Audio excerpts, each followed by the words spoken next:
Hello friends, जय गौ Hanuman channel में आप सभी का स्वागत है। मैं आपके लिए ग्यारिश की एक अच्छी सी कहानी लेके आई हूँ जो कि वैशाख के महीने में सुनी जाती है।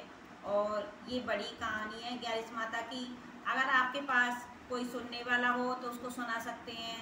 अगर आपके पास घर में कोई भी नहीं है और आप कहानी सुनना चाहती हैं तो ये पानी का लोटा भर करके और सामने रख करके और हम इसको मान इसके यहाँ पे गेहूं के दाने हाथ में लेकर के हम ये कहानी, गेहूं की नहीं, चावल की नहीं, उस दिन हम तुलसी दल को लेकर के ग्यारिश माता की कहानी सुन सकते हैं। तो चलिएगा, आप मेरी कहानी सुनाए, मेरे चैनल को लाइक करें, शेयर करें और सब्सक्राइब करें। तो चलते हैं और कहानी सुनते हैं। एक ब्राह्मण था, वो बहुत निर्धन था। उसके एक बेटी थी, वो उसके घर में कुछ भी नहीं था, तो वो दोनों भूखे मरते थे। तो बेटी कहने लगी पिताजी से कि पिताजी, हमारे घर में भोजन भी नहीं है और कैसे अपना जीवन यापन होगा। आप चाहो तो मैं आपको एक सुझाव दूँ। आप, एक राजा है अपने गांव का, वहाँ चले जाओ, उसके यहाँ बहुत सारे काम हैं, आप उनके यहाँ चले जाओ, काम करो। क्योंकि वो बुजुर्ग हो, आपसे काम नहीं होगा तो आप भिक्षा मांग करके ला सकते हो और आप राजा के यहाँ जाओ और वहाँ से भिक्षा लेके आओ। तो बोला, बेटी मेरे से तो मांगना आता ही नहीं है, मैं कैसे बोलूँ। तो वो बोला कि अब वो बोली बेटी कि भाई पिताजी तुम ऐसा करना, वहाँ जा कर के बोलना कि धर्म की जड़ सदा हरी। वो ऐसे बोला उसने, और वो जा कर के राजा के यहाँ गया और राजा के द्वार पर जा कर के बोला कि कि धर्म की जड़ सदा हरी, ऐसे बोला। राजा ने सोचा भाई कोई धर्म को ज़्यादा मानता है, पता नहीं कौन धर्मात्मा आंधी मेरे द्वार पर आया है। उसने एक मोहर उसके लिए दान में दे दी। अब वो घर आ गया, अब रोज वो तो जाता और एक मोहर ले आता। अब राजा के यहाँ बहुत सारे नौकर चाकर दासी वादी बहुत सारे लोग काम करने के लिए लग रहे थे। उन्होंने बोला कि हम तो सारे दिन काम करते हैं और ये भिखारी आता है ब्राह्मण, और ये तो है ना एक मोहर चट से ले जाता है, तो कुछ ना कुछ इसका करना चाहिए। एक बोला, भाई अपन राजा से शिकायत करेंगे इसकी कि ये कोई है ना पेड़ पौधा थोड़ी ना जो धर्म की जड़ सदा हरी, ऐसे कह रहा है तुम। तो राजा से बोले, भाई राजा तुम क्या पेड़ पौधा के, ये ब्राह्मण आता है और आपसे धर्म की जड़ सदा हरी बोलता है, इससे ऐसे इसका अर्थ तो पूछना कि धर्म की जड़ सदा कैसे हरी होती है। तो वो बोला, मजा करके उसने फिर दोबारा आया वो, तो बोला धर्म की जड़ सदा हरी। फिर राजा ने एक मोहर का दान तो दे दिया उसके लिए, परंतु उससे बोला कि वही धर्म की जड़ सदा कैसे हरी होती है, मैं क्या पेड़ पौधा हूँ क्या, तू बार बार ये कहता है धर्म की जड़ सदा हरी। तो बोला कि इसका अर्थ तो मैं मेरी बेटी से पूछ कर आऊँगा। तो घर जाता है और घर जा कर के बेटी से पूछता है, बेटी धर्म की जड़ सदा हरी तुमने बता दिया, पर इसका अर्थ तो मुझे बताओ कि इससे क्या होता है। राजा ने पूछा है इसका अर्थ पूछ के आना।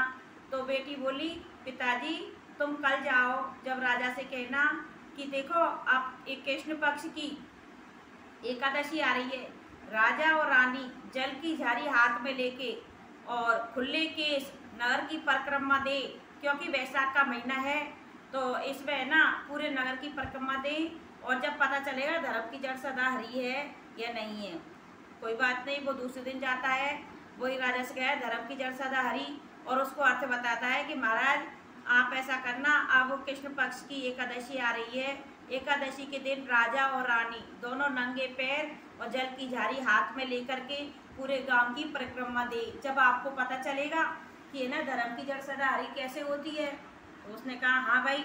अब वो कृष्ण पक्ष की एकादशी आई, राजा रानी दोनों नंगे पैर और खुले केस करके और जल की झारी हाथ में लेकर के और परिक्रमा करने चले जाते हैं गाँव की।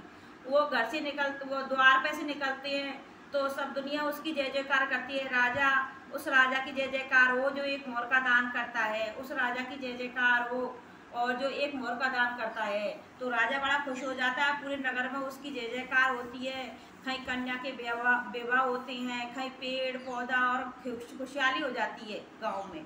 ऐसे करके वो घर आता है, तो महल में आता है तो बड़ा खुश होता है। दूसरे दिन से फिर वो आता है कि धर्म की जड़ सदा हरी, तो फिर वो दोस्त को मोहर दे देता है, एक की जगह 2 मोहर देने लग गया।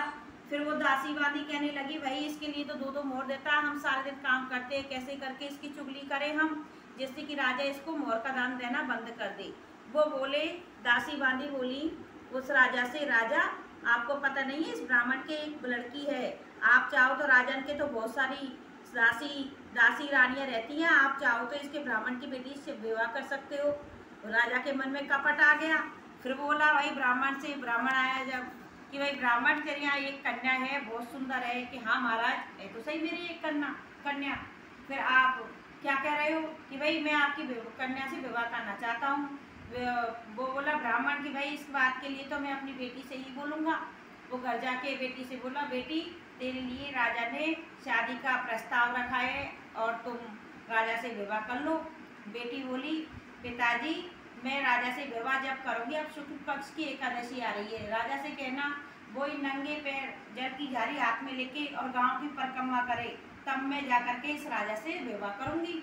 दूसरे दिन फिर राजा से कहता है वो वही कि तुम शुक्ल पक्ष की एकादशी आ रही है बैसाख के महीने की, फिर तुम वही जल की झाड़ी हाथ में लेके और नगर परिक्रमा करना, तब वो लड़की मेरी आपसे विवाह करेगी।